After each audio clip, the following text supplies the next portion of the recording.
की हिस्सेदारी। जय जवान जय किसान, जय जवान जय किसान। हम अपना अधिकार मांगते, नहीं किसी से भीख मांगते। हम अपना अधिकार मांगते। कोई और नहीं, ब्राह्मणों ने किया है साथियों। इसलिए ये लोग कहते हैं कि ब्राह्मण का नाम क्यों लेते हो, क्योंकि सबसे ज्यादा हमारा अगर विरोध कोई करने वाला काम करता है तो ब्राह्मण समाज के लोग करते हैं। साथ बताइए करते हैं कि नहीं करते? हमारे आरक्षण का विरोध कौन करता है?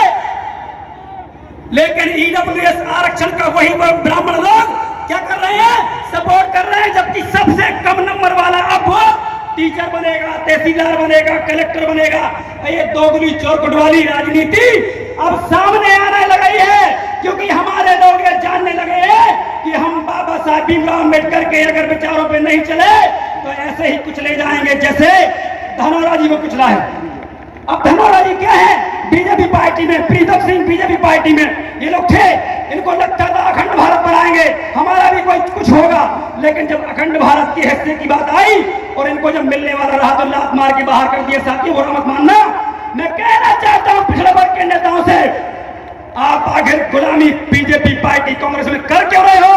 अगर आप में हिम्मत है तो वहां बोल के दिखाइए, कांग्रेस के विधायकों बोलिए, अगर वाकई तुम ओबीसी आरक्षण दिलाना चाहते हो तो अपने 5 ओबीसी के विधायकों को भोपाल में धरने में बिठा के बताइए। साथी है क्या? अगर पिछड़ा वर्ग बीजेपी अगर हिम्मत है, अगर मोदी अटल बिहारी को मानने वाले हो तुम, तो मैं कहना चाहता हूं 5 लोगों को बीजेपी के पुष्पन सिंह को या यादव जी को या कुशवा पटेल जी को इनको बिठा के बताइए अनिश्चितकालीन धरने पे। ये नहीं बिठाएंगे सर। क्यों नहीं बिठाएंगे? क्योंकि शासन सत्ता को, सिस्टम को कंट्रोल करने वाला अगर कोई है तो सिर्फ ब्राह्मण समाज के लोग हैं, और ये सारा कंट्रोल अपने हाथ में रखते हैं। ये सिर्फ और सिर्फ क्या करते हैं? दरी चटाई झंडा उठाने का काम करते हैं। इन्होंने बोल दिया हुआ तो इनने हुआ बोल दिया, और बस जानते हो जो यही करते कि नहीं करते बताइए। और जातिगत संगठनों में जाना बंद करिए। मुझे पता है आज कई कार्यक्रम यहाँ पे ऑर्गेनाइज किए गए, उनमें अनुप्रिया जी पटेल को बुलाया गया। मैं जो पटेल समाज के लोग हैं बुरा मत मानना साथियों। देखिए जब अनुप्रिया पटेल सरकार में है तो जब पता है कि यहाँ पे ये कार्यक्रम इसके बदले में उनको जल्दी बुलाया गया है तो कम से कम यहाँ भी आना चाहिए था कि नहीं आना चाहिए था? बताइए, आना चाहिए कि नहीं आना चाहिए? लेकिन हमारा अंडरस्टूड विरोध करने वाले ये ओबीसी महासभा 21 राज्यों में काम कर रही है, और ये बीजेपी कांग्रेस का धुआं उड़ाने का काम हम ही लोग करेंगे। चिंता मत करिए अभी आप। अरे मैं यहां पर चैलेंज करता हूं बीजेपी कांग्रेस के लोगों को, 1 रुपए खर्च मत करिए और इतने लोग बताइए, हाँ इतने लोग लेके आइए, हम काम करना छोड़ देंगे।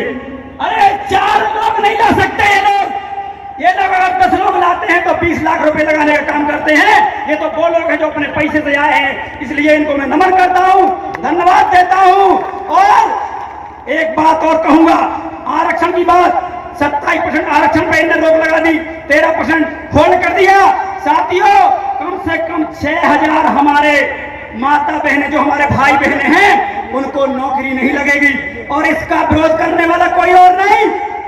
न्यायालय में बैठे कॉलेजियम सिस्टम से ब्राह्मण जज कर रहे हैं और कोई नहीं कर रहा। साथियों आप फिर कहेंगे कि ब्राह्मण का विरोध करते हो। भाई जहां देखो वहां आप ही हमारा विरोध करते हो, हम तो सिर्फ नाम लेके बता रहे हैं कि आप ये हमारा विरोध करो। इसलिए इस देश के अंदर क्रांति का बिगुल बच चुका है। नौगांव में कभी ओबीसी महासभा या पिछड़ा वर्ग के नाम पे 20 लोग इकट्ठे नहीं हुए हैं, यहाँ 5000 की संख्या इकट्ठी हुई है। कम नहीं है साथियों, हमारे लिए कम नहीं है। लेकिन साथियों एक बात कहूंगा, बागेश्वर धाम पाखंड फैलाने का काम कर रहा है। मैं छोटी सी बात कहूंगा, एक पेड़ अगर सूख गया है, क्या बागेश्वर में हिम्मत है कि उसको एक फूंक मार के उसमें पत्ते लाके दिखाए? है क्या? बताइए, है किसी में? एक कुएं में पानी नहीं है, अगर है हिम्मत उनमें कि वो पानी लाके दिखाएंगे? बताइए, हाथ खड़ा करके बताइए ना भाई। अगर किसी का पैर नहीं है, जन्म से किसी का पैर नहीं है, तो क्या फूंक मार के वो पाखंडी उसका पैर लाने का काम करेगा? क्या बताइए।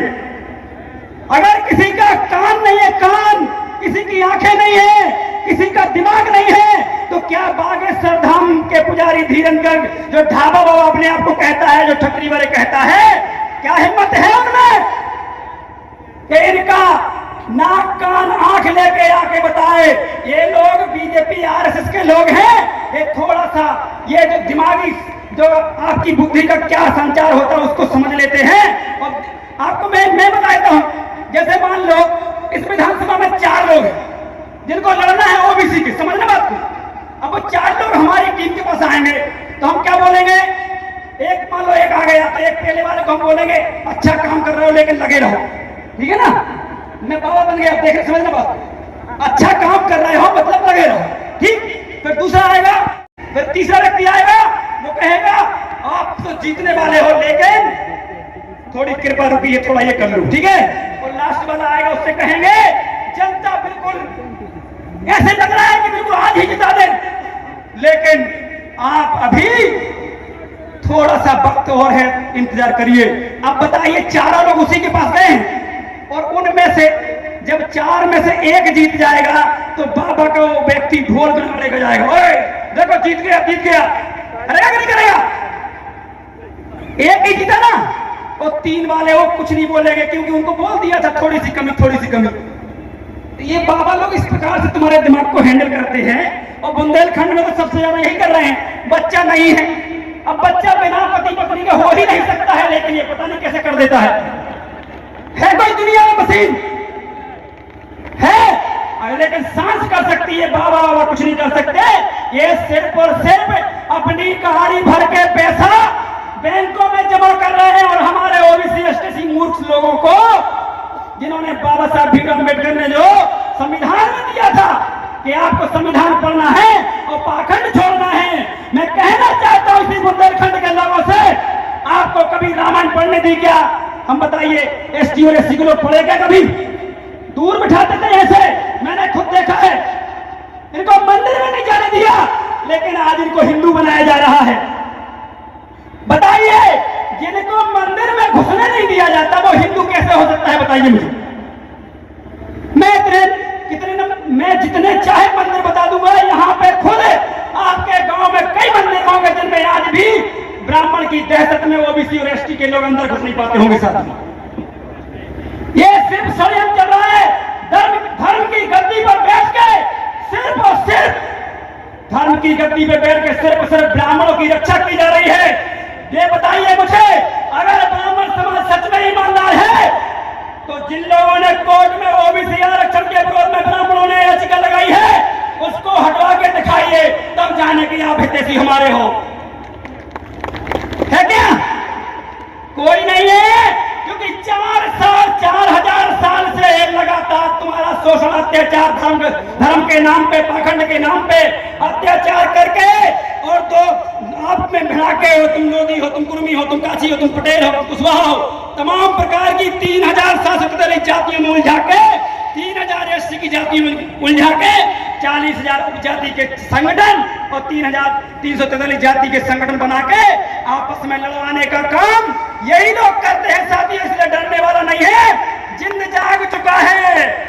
ये तुम्हारे सामने खड़े होने की औकात नहीं रखते हैं। मुझे मालूम है ये लोग डेली सोचते हैं उसको उड़ा देंगे, इसको उड़ा देंगे, लेकिन फूंक क्यों नहीं मार देते हो साथियों? उड़ाने की जरूरत ही नहीं भाई। बागेश्वर फूंक मार दे कि महेंद्र सिंह लोधी ऐसा बोलता है, फूंक मार दी महेंद्र सिंह खत्म। धर्मेंद्र सिंह ऐसा बोलता है, फूंक मार दी खत्म।